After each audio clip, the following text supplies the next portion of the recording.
आबना हरमज़ की फ़िज़ाओं के बाद बहीरा अरब की फ़िज़ाओं में भी ईरान का जादुई जाल बिछ गया।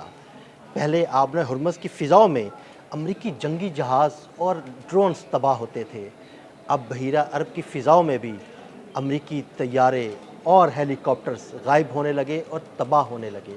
अमेरिका का लेटेस्ट सी हॉक हेलीकॉप्टर बहीरा अरब की फ़िज़ाओं में गिरकर तबाह हो गया। ये हेलीकॉप्टर गिराया गया या किसी फ़नी ख़राबी के बायस गिरा? इस बारे में अज़हर अली ख़ान से बात करते हैं। अज़हर भाई, अमेरिका का बड़ा जदीद सी हॉक हेलीकॉप्टर है, वो बहीरा अरब में गिरकर तबाह हुआ। ये हादसा था या ईरान ने जो अपना जादुई जाल बिछाया हुआ है, उसका शिकार बना? ये कैसे तबाह हुआ? ये कहाँ से उड़ा था? किस मिशन पे था? हमारे नाज़रीन को बताइएगा। अदील भाई, ये जो आबनाए हुर्मुज़ है ना, इसके ऊपर एक जादुई जाल बिछा हुआ है। जो इसके पास आता है वो गायब हो जाता है, गिर जाता है, तबाह हो जाता है, चाहे वो समंदर पे तैरता हुआ आ रहा हो या फ़िज़ाओं में उड़ता हुआ आ रहा हो। इसी तरह का एक जादू हमने देख रहे हैं कि ये फैलता जा रहा है इसका दायरा-ए-कार, और अब बहीर अरब तक पहुँच गया है, जहाँ पर असल में अमरीकी फ़ौज इंतज़ार में खड़ी है कि हम अगर आबनाए हुर्मुज़ की तरफ हमें बुलाया जाता है किसी जंग की सूरत में, तो हम जाकर हमला करें। बहरी बेड़े हैं, वॉरशिप्स हैं, बहुत कुछ वहाँ पे खड़ा हुआ है अमरीका का। अब वहाँ एक यूएसएस जॉर्ज डब्ल्यू बुश, एक उनका हाँ जी, बहुत बड़ा बिल्कुल वहाँ पे मौजूद है बहरी बहरी बेड़ा बेड़ा, उनका। वहाँ से MH-60 सी हॉक हेलीकॉप्टर उड़ा। अब ये हेलीकॉप्टर 25 से 45 मिलियन डॉलर का एक पीस है, ये मशीन है। ये उड़ा, और ये उड़ने के बाद जब ये थोड़ी देर इसने अपनी फ़्लाइट ली, तो उसके कुछ देर के बाद ये बहीर अरब के समंदर में गिरकर तबाह हो गया। अब जब ये गिरकर तबाह हुआ तो इसमें 4 लोग सवार थे जो उसके क्रू मेंबर्स थे। अब इनमें से 3 को बचा लिया गया, एक मिसिंग है, और एक बहुत बड़ा और एक्सटेंसिव किस्म का एक ऑपरेशन किया जा रहा है बहीर अरब के अंदर, अरेबियन सी में, और बहुत दूर दूर तक उसका दायरा फैलाकर उस एयरमैन को ढूंढने की कोशिश की जा रही है जो उसका असल में क्रू मेंबर था उस हेलीकॉप्टर का। अब ये किस तरह हुआ, मामला क्या था, हादसा था, इसको निशाना बनाया गया, तो इस पे अमरीकी फ़ौज दरमियान में खड़ी है, थोड़ी सी खामोश है, थोड़ी सी बोल रही है। एक्चुअली उनकी समझ में भी नहीं आ रहा कि भाई ये हादसा था या गिराया गया। उन्हें पता ही नहीं चल रहा कि यार ये फ़िज़ाएँ क्या कर रही हैं, हमारे तैयारे हेलीकॉप्टर उड़ते हैं और गिर जाते हैं। जी, ऐसा ही है। वो कह रहे हैं कि ये तो रूटीन के उसमें गश्त पे गया था और वहाँ गिर गया। अब ये कैसे गिर गया, अभी हम इसको देख रहे हैं, कर रहे हैं। ये एक बहुत ही सीधा सा होम्योपैथिक जो बयान होता है वो है। लेकिन असल में मामला ये है कि जो क्रू मेंबर्स हैं उनको भी समझ में नहीं आ रहा कि क्या हुआ। क्या ये कोई जैमिंग है? क्या इसको हिट किया गया है? तो वो क्लियरली कह रहे हैं कि हिट नहीं किया गया, ये सेंटकॉम कह रहा है। अभी क्रू मेंबर्स कुछ नहीं बोले हैं। तो ये बस गिर गया है जाके। तो इसका मतलब ये है कि इसमें कोई फंक्शन का कोई प्रॉब्लम था। अब मामला ये है कि फ़्लाइट से कुछ देर पहले जब आप जॉर्ज डब्ल्यू बुश के बहरी बेड़े पे खड़े हैं, तो वहाँ पे इंजीनियर्स मौजूद हैं, और आप जब एक फ़्लाइट लेने जा रहे हैं तो पता है कि आपको मदद को कोई फ़ौरन नहीं पहुँच सकता। आप समंदरों के ऊपर उड़ रहे होंगे और आप किसी मिशन पे जा रहे हैं, ऐसे ही मज़ाक करने तो नहीं जा रहे। तो आपकी चीज़ों को चेक की हाँ जाती जी, है। बिल्कुल, जब आप किसी मिशन पे उड़ते हैं, फ्लाई करते हैं, उससे पहले इंजीनियर्स तमाम इक्विपमेंट, सारी मशीन को मुकम्मल तौर पर उसकी जांच पड़ताल करते हैं। जांच पड़ताल करने के बाद गो हेड दिया जाता है कि भाई ओके है, अब आप उड़ जाएँ और या फ्लाई करें। लेकिन असर भाई बात ये है और सवाल ये पैदा होता है कि देखें, इस खित्ते के अंदर ही अमेरिका के इतने जदीद हेलीकॉप्टर्स, इतने जदीद जहाज़, इतने जदीद ड्रोन्स क्यों लम्हों में गिरना शुरू हो गए हैं? तो हर थोड़े दिनों के बाद कोई ना कोई ख़बर आ जाती है कि जनाब कोई अमेरिकी जहाज़ गिर गया, कोई अमेरिकी हेलीकॉप्टर गिर गया, कोई अमेरिकी ड्रोन गिर गया। इन सारे मामलात पे अमेरिका की जो मुसलसल खामोशी है और उसको नज़रअंदाज करने की कोशिश है और बातों को दबाने की कोशिश है ना, उससे ये बात बहुत चीख कर अब ये बात खुद कहना शुरू हो गई है, हक़ाइक़ कहना शुरू हो गए हैं कि वहाँ पे कोई मसला है, वहाँ पे कोई जाल बिछा कोई हुआ है। जैमिंग सिस्टम मौजूद है कुछ वहाँ पे। है, कोई जैमिंग सिस्टम है, कोई सैटेलाइट का मामला है, कोई किसी तरह की नेविगेशन की प्रॉब्लम्स वहाँ पे फेस कर रहे हैं।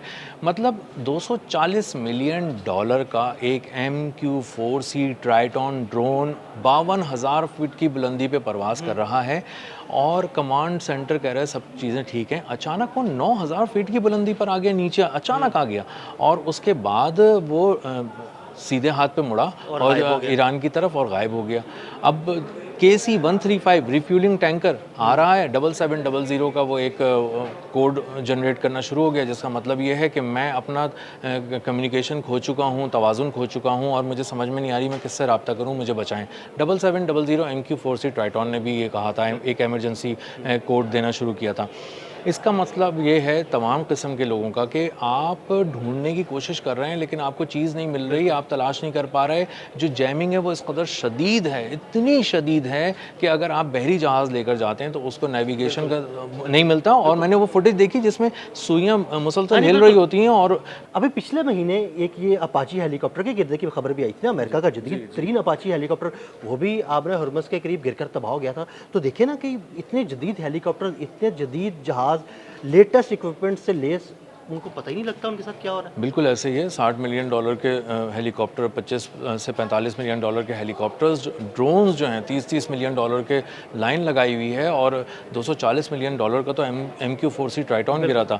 तो रीफ्यूलिंग टैंकर्स जा रहे हैं। जो F-35 वो उड़ रहा था, उसको वो जैमिंग के अंदर आ गया। और F-35 का जितना जदीद सिस्टम है, मतलब ख़ुद अमरीकी फ़ौज और अमरीकी फ़िज़ाइया जिस पे नाज करती है और अल्टीमेट एक हथियार के तौर पे पेश करती है उसको, और उसी पे जाके उसी की कंधे पे चढ़ के वो ईरान को फतह करने चले थे। वो उसका पायलट बता रहा है कि मैं जैमिंग के अंदर आ गया था, मैं बड़ी मुश्किल से निकल कर आया हूँ और मैंने हंगामी तौर पे उस एयरबेस पे लैंडिंग की जहाँ मुझे नहीं करनी थी। तो मैंने कम्युनिकेशन इस्टेब्लिश करके कहा कि मैं तो बहुत फंस गया हूँ। तो निकालना अपना हुर्मुज़ के पास से पानियों के ऊपर उड़ना इस वक्त इंतहाई महंगा पड़ रहा है।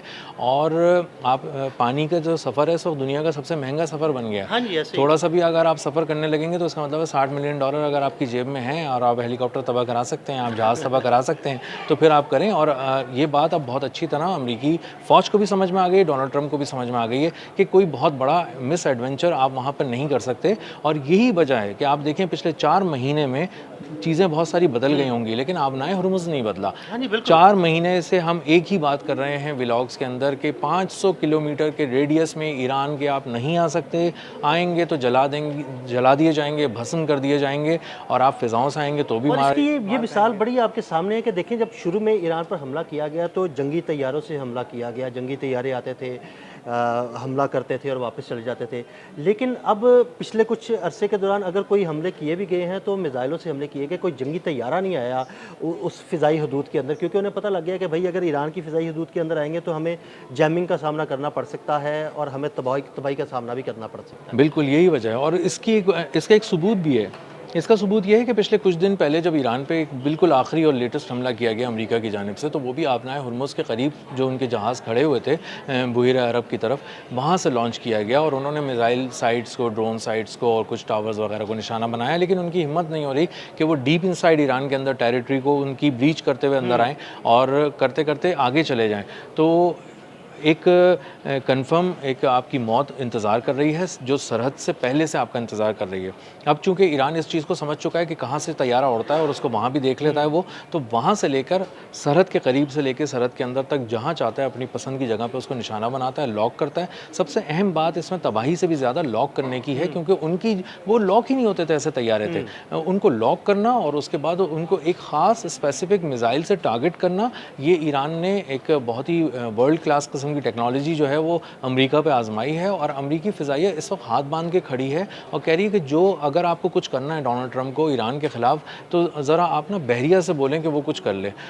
हमारे बस की तो कोई चीज़ नहीं। और बर्री फ़ौज तो बिल्कुल हाथ बांधे खड़ी है, क्योंकि उसको तो वो सिर्फ जहाज़ों पे सवार है, बहरी जहाज़ों के ऊपर, नेवी और आर्मी उनकी मिलकर, और वो इंतज़ार कर रहे हैं कि कोई ऐसा उनको कोई सिग्नल मिले। लेकिन वो सिग्नल नहीं मिल सकता क्योंकि उनको एयर सपोर्ट नहीं मिल पा रही, जो एक एरियल कवर मिलता है फ़िज़ाइया का वो नहीं मिल पा रहा। और ये एक बहुत बड़ा हर्डल है जिसकी वजह से मुज़ाकरात की मेज़ पर डोनाल्ड ट्रंप बैठे हुए हैं और अमेरिका ईरान को फ़तह नहीं कर पा रहे। उसके पीछे एक ये बहुत बड़ी वजह है। तो ये जिस तरह हेलीकॉप्टर्स गंवाते जा रहे हैं, जहाज़ गंवाते जा रहे हैं, ये एक इससे उनके नॉन प्रोफेशनलिज्म का भी एक अंदाज़ा होता है, क्योंकि वो अपना B-52 तैयारा वहाँ पे तबाह करा देते हैं। अमेरिका के अंदर ही आजमाइशी परवाज़ उड़ा और वो वहाँ तबाह हो गया। तो तैयारे जो हैं वो अमेरिका से लेके ईरान तक गिर रहे हैं। इसका मतलब ये है कि मजमूई तौर पे एक तो जैमिंग का भी मामला है, कुछ जहनी तनाव का भी मामला है। हो सकता है जो फ़िज़ाइया है वो उड़ने से पहले ये सोच लेती है कि हम एक ख़तरनाक जोन में जा रहे हैं। और वो जो उनका कॉन्फिडेंस है ना ईरान के ख़िलाफ़, वो छिन चुका है। अब कोई भी कॉन्फिडेंस से ये नहीं कहता कि हाँ ईरान तो कोई मसला ही नहीं है, मैं तो अभी जाके तबाह कर दूंगा।